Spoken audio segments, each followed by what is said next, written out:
फिर से स्वागत है आपका मेरे यूट्यूब चैनल पे। आज हम बात करेंगे मेटफॉर्मिन दवाई के बारे में। इस वीडियो में हम जानेंगे मेटफॉर्मिन दवाई के उपयोगों के बारे में। साथ के साथ जानेंगे इस दवाई को आपको किन कंडीशंस में उपयोग में नहीं लेना होता। ये सभी जानकारी हम इसी वीडियो में जानेंगे, इसलिए इस वीडियो को आप बिल्कुल आखिरी तक देखना। और आपने मेरे चैनल को सब्सक्राइब नहीं किया है तो प्लीज़ अभी सब्सक्राइब करें और इस वीडियो को ज़रूर लाइक करें। चलिए शुरू करते हैं। सबसे पहले जानते हैं मेटफॉर्मिन दवाई के उपयोगों के बारे में। देखिए, इस दवाई का सबसे बड़ा उपयोग टाइप 2 डायबिटीज़ मेलाइटस में किया जाता है। देखिए, टाइप 2 डायबिटीज़ मेलाइटस का मतलब क्या होता है?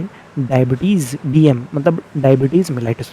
ये शुगर की बीमारी होती है जिसमें पेशेंट का ब्लड का जो शुगर का जो लेवल होता है वो बढ़ जाता है और वो कम नहीं होता। यदि बात करें टाइप 2 की, तो टाइप 2 का मतलब क्या होता है? ब्लड शुगर लेवल को कंट्रोल करने वाला केमिकल जिसे इंसुलिन बोला जाता है, वो शरीर में कुछ हद तक प्रेजेंट होता है, तो उसे टाइप 2 बोलते हैं। और टाइप 1 डायबिटीज़ मेलाइटस क्या होता है? जिसमें इंसुलिन बिल्कुल भी बॉडी में नहीं बन पाता।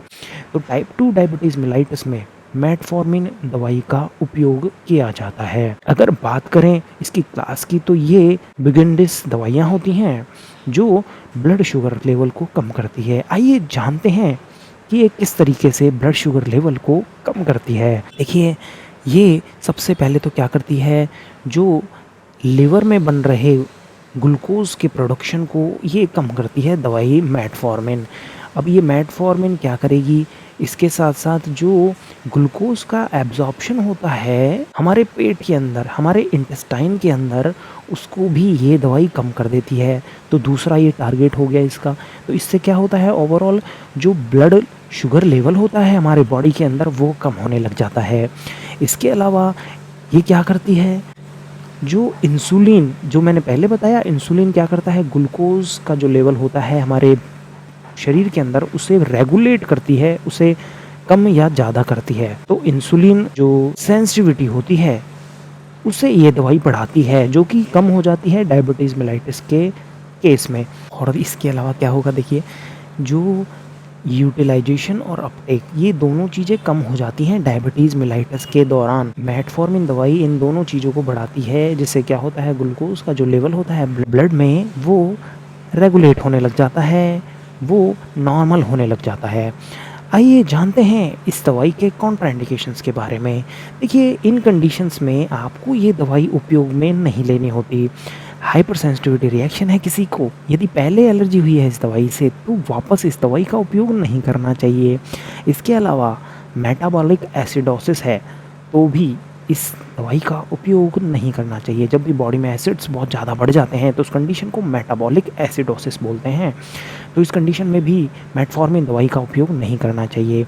इसके अलावा रेनल डिसफंक्शन, यदि किसी को बहुत ज़्यादा किडनी की बीमारी है तो भी इस दवाई का उपयोग नहीं करना चाहिए। आइए जानते हैं इसके साइड इफ़ेक्ट्स के बारे में। देखिए, इस दवाई को लेने के बाद में एब्डोमिनल ब्लॉटिंग मतलब गैसेस बन सकती हैं, और नोजिया, वोमिटिंग, डायरिया मतलब साइड इफ़ेक्ट्स का मतलब आप ये दवाई लेते हैं तो किसी किसी पेशेंट में ये साइड इफ़ेक्ट्स देखने को मिल सकते हैं। टेस्ट होता है वो काफ़ी मेटेलिक होने लग जाता है, चेंज हो जाता है टेस्ट। इसके अलावा लैक्टिक एसिडोसिस भी पेशेंट्स में देखने को मिल सकता है। इसके अलावा विटामिन B12 लेवल भी चेंज हो सकता है। देखिए, दूसरी दवाइयों के साथ में आप अगर ये दवाई उपयोग में ले रहे हैं तो डॉक्टर को ज़रूर बताएं। तो ये जो सभी चीज़ें, जैसे कोई अल्कोहल ले रहा है तो लैक्टिक एसिडोसिस का जो चांस है वो बढ़ सकता है इस दवाई को लेने के बाद में। तो इसलिए आप डॉक्टर को ज़रूर बताएं यदि आप ये दवाइयाँ या फिर अल्कोहल कंज्यूम कर रहे हैं तो। देखिए, इसकी डोज़ की अगर बात करें तो अडल्ट्स में और बच्चों में 500 से 1000 mg BID मतलब 2 टाइम के लिए इसकी डोज जो है ली जाती है, और 850 mg 3 टाइम के लिए इसकी जो डोज है वो रह सकती है। TID मतलब 3 टाइम के लिए। और ER टैबलेट्स जो एक्सटेंडेड रिलीज टैबलेट्स होती हैं, जो 500 से 1000 mg ही इसकी पर डे के हिसाब से जो डोज़ है वो रहती है, और शाम के खाने के बाद में। और मैक्सिमम इसकी जो डोज़ है वो 2500 mg पर डे के हिसाब से इसकी जो डोज़ है वो रह सकती है। बच्चों में अगर बात करें 10 से 16 साल के बच्चों में, तो 500 से 1000 mg 2 टाइम के लिए इसकी जो डोज़ है वो रहती है। इस दवाई की अवेलेबिलिटी की बात करें तो मार्केट में टैबलेट्स अवेलेबल होती हैं 500, 850 और 1000 mg की टैबलेट्स जो हैं वो अवेलेबल होती हैं।